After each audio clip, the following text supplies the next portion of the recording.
သိကျင်တာကတော့လူတွေရှင်းတန်ရင်းနဲ့နေတောင်ကြီးမှာရှင်းတန်ချင်းမှာတောကားတွေဝေဒနာတွေခံရတယ်လို့ပြောရတယ်ရှင်ဗျာတောကားဝေဒနာခံရတော့သူအိုက်တောင်မခံနိုင်လို့တည်ဆုံးသွားကြတယ်ရှင်ဗျာအဲ့ဒီမှာရှင်းတန်ချင်းနဲ့တည်ဆုံးချင်းကဘယ်ကပို့ပြီးတော့တောကားတွေခံရတာပါလဲဗျာကောင်းလိုက်တယ်ကဲလက်ကုတ်ရပြီပါအဲ့ဒါလေးခဏလေးဘောပြန်မေးတောကားတွေဝေဒနာတွေမရှိဘူးအောင်ဆိုပြီးတော့တည်ဆုံးသွားတယ်အောင်ရင်တည်ဆုံးသွားတာဟုတ်ပါဘူးရှင်ဗျာငါအရှုံးမပေးချင်တာတင်တော့အရှုံးမပေးနဲ့အဲ့ဒီစိတ်တဲ့ကိုမင်းတို့မွေးထား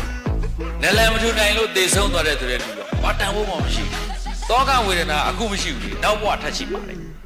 အဲ့လူရဲ့တစ်ခုခုပြဿနာဖြစ်တာနဲ့တေချောင်းကြံတယ်ဆိုတဲ့ရင်စိုးကြီးကတန်တယ်တစ်လျှောက်ပါသွားမင်းဘယ်တော့မှမတိုးတတ်တော့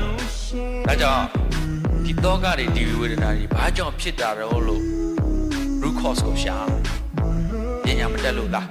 စီပွားမရှာခဲ့လို့လားလူပေါင်းနဲ့မတက်လို့လားတို့မဟုတ်စိတ်ရခံစားချက်တွေနောက်ကြည့်ပဲလိုက်နေလို့လားကိုယ့်ရဲ့ emotion တွေဘာတွေမထိန်းနိုင်လို့လားအပျော်အပန်းကိုပဲအောင်ဆိုင်နေလို့လားဒါကိုပြန်စဉ်းစားရမှာလေအဲ့လိုစဉ်းစားတာကပညာပဲတော်ပြီကွာမသိသားခြင်းဘူးသေအေးတာပဲသေမအေးဘူးသေတော့ငရဲကြပိုးပူမှာနော်ဟုတ်လားဟုတ်ဗျာအခုဒီကနေမင်းတို့ရန်ကုန်သွားမယ်ဘယ်လိုသွားမလဲကားကြီးသွားမှာဗျာကားနဲ့သွားနော်မှန်လားပါဗျာတန်းကြောင်သိကြတယ်နော်ဒီကနေအီရန်ကိုမင်းတို့ဘယ်လိုသွားမလဲပြစ်ချလိုက်မှာပေါ့ဒါတော့ဘယ်လိုသွားမလဲမသိကြဘူးမသိကြတဲ့နေရာပြဿနာပိုများတယ်လို့ပါတယ်မသိကြတဲ့နေရာပြဿနာပိုများတယ်ငါတော့ကြောင့်အရှုံးမပေးနဲ့ဒီတော့ကပရိဒီဝါဆိုတာကိုယ့်ရဲ့အချင်းကိုမြင့်ပေးတာပဲမင်းကို level up ဖြစ်ပေးတာလေဟုတ်လားဆိုအဲ့ဒီဟာကိုမင်း pass လုပ်နိုင်ရင်မင်းနောက်တစ်ဆင့်မြင့်သွားပြီရိုးတစ်ခုတက်သွားပြီဘလောက်ပျော်စရာကောင်းလဲဘဝဆိုတာအဲ့ဒါပဲဘဝဆိုတာအဲ့လိုမျိုးစိန်ခေါ်မှုတွေနဲ့ရှိနေမှလူကနုံနုံကြကြရှိတာအမြဲတမ်းအစဉ်ပြေးနေဘဝသိပ်ပြီးတော့တာယာလုံးနေသိပ်ပြီးတော့ဖွံ့ဖြိုးတိုးတက်မှုမရှိဘူးဒါကြောင့်ဘုန်းကြီးလိုက်ခက်ခဲရှိလူလည်းလူလိုက်ခက်ခဲရှိတထေးကြီးတွေလည်းလွယ်ကူးတွေနဲ့မထင်နဲ့တထေးလောက်ပြဿနာများလူစင်းရဲတွေလည်းလူစင်းရဲလောက်ပြဿနာများဘဝဆိုတာပြဿနာပေါင်း16000နဲ့ရှင်းတန်အောင်နေတာကိုဘဝလို့ခေါ်တယ်မရှင်းတန်နိုင်လို့သေသွားရင်ကိုမသေးကြတဲ့နေရာကပိုးပြီးခက်ခဲတယ်လို့မမင်းနဲ့အဲ့ဒါမလို့သေတရားကောင်းသေးလားဟုတ်ဗျာအဲ့တော့တားရဲ့မိကုံဘုံကပြန်ပြီးမိကုံထုတ်မယ်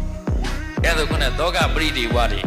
ဝေဒနာတွေကင်းအောင်ဆိုပြီးကိုယ့်ကိုစူးစိုက်လုပ်ပြီးသေသွားတဲ့သူရဲ့သေခြင်းကတကယ်အောင်မြင်မှုအစစ်ဟုတ်ပါဘူးဗျာအဲ့ဒါသူဘာကြောင့်အသေးခံမလဲကွာမသေးသေးသေးပဲခွင့်ရရှိတယ်အသက်လုံးပတ်တာအသေးကိုမခံနဲ့သေခြင်းကနောက်ဘဝလည်းပြဿနာရှိသေခြင်းတာနောက်ဘဝလည်းပြဿနာရှိသေခြင်းတာအဖန်900ဘဝပြေးလို့အဲ့ဒီညင်စိုးကကုန်းသွားရင်တော်လေးတယ်အဲ့ဒီညင်စိုးကမကုန်ဘူးဆိုရင်သေဒါကြောင့်ကမလုံးနဲ့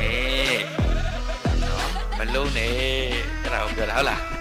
အဲ့ဆိုရင်မသေးသေးတွေခွင့်ရရှိတယ်ဆိုတာမမေ့နဲ့မသိတဲ့နေရာကမသေးကြတဲ့နေရာကပြဿနာ